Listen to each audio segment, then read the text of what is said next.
Taste the Daily. Sivaganga மாவட்டம் திருப்பத்தூர் அருகே கல்குவாரியில் பாறை சரிந்து விழுந்ததில் வடமாநில இளைஞர் உட்பட 5 பேர் உயிரிழந்தனர். மல்லாக்கோட்டையில் தனியாருக்கு சொந்தமான மேகா ப்ளூ மெட்டல்ஸ் என்ற கல்குவாரியில் தொழிலாளர்கள் பலர் பணியாற்றி வருகின்றனர். சுமார் 450 அடி ஆழம் உள்ள குவாரியில் திடீரென பாறை சரிந்து விழுந்ததில் இடுக்குகளில் 6 பேர் சிக்கினர். இதில் முருகானந்தம், ஆறுமுகம், ஆண்டிச்சாமி, கணேசன், ஒடிசாவைச் சேர்ந்த அர்ஜித் என 5 பேர் உயிரிழந்தனர். மைக்கேல் என்பவர் மிகவும் ஆபத்தான நிலையில் மதுரை தனியார் மருத்துவமனையில் அனுமதிக்கப்பட்டார். தொழிலாளர்களின் விரோத ஆட்சியாக விடியா ஸ்டாலின் ஆட்சி மாறிவிட்ட பிறகு பாதுகாப்பு அம்சங்கள் குறித்து குவாரி உரிமையாளர்கள் கவலை கொள்வதில்லை என மக்கள் குற்றம் சாட்டினர். மதுரை மாவட்டம் உசிலம்பட்டி அருகே நெல் கொள்முதல் நிலையம் அமைக்க காலதாமதம் ஆவதால் மழையில் நனைந்த நெல்மணிகள் முளைத்த அவலம் அரங்கேறி உள்ளது. கள்ளப்பட்டி, வேப்பனூத்து பகுதியில் நெல் பயிர்கள் அறுவடைக்கு தயாராக உள்ள சூழலில் ஒரு சில விவசாயிகள் அடிக்கடி மழை பெய்து வருவதால் நெற்பயிர்கள் சேதமடைந்து விடுமோ என அறுவடை பணிகளையும் செய்து வருகின்றனர். இந்த நிலையில் இப்பகுதியில் நெல் கொள்முதல் நிலையம் அமைக்கும் பணிகள் மந்தமாக நடைபெற்று வருவதால் நெல்மணிகள் உரிய பாதுகாப்பின்றி இருப்பதாகவும் மழையில் நனைந்து வீணாவதாகவும் விவசாயிகள் குற்றம் சாட்டுகின்றனர்.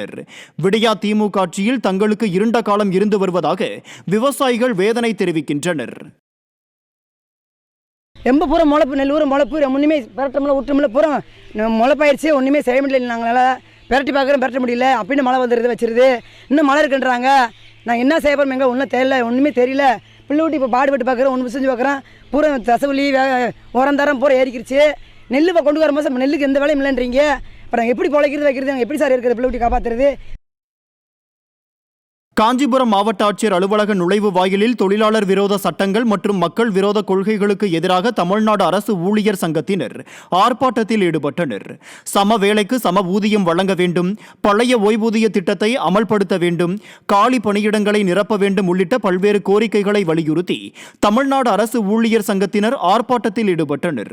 திறனற்ற திமுக அரசு தேர்தல் வாக்குறுதிகளை நிறைவேற்றாமல் அரசு ஊழியர்களை வஞ்சித்துள்ளதாக ஆர்ப்பாட்டத்தில் முழக்கங்கள் எழுப்பப்பட்டன. தென்காசி மாவட்டம் பாவூர் சத்திரம் அருகே அரசு பேருந்து நடத்துனர் கார் ஏற்றி கொலை செய்யப்பட்ட கொடூரம் அரங்கேறி உள்ளது.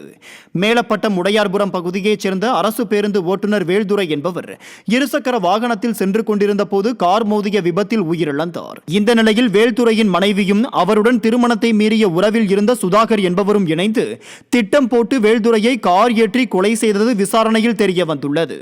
இதையடுத்து கொலை சம்பவத்தில் தொடர்புடைய 3 பிடிபட்டனர். ஸ்டாலின் ஆட்சியில் சர்வசாதாரண கொலைகள் நிகழ்வதாக பொதுமக்கள் அச்சம் தெரிவித்துள்ளனர்.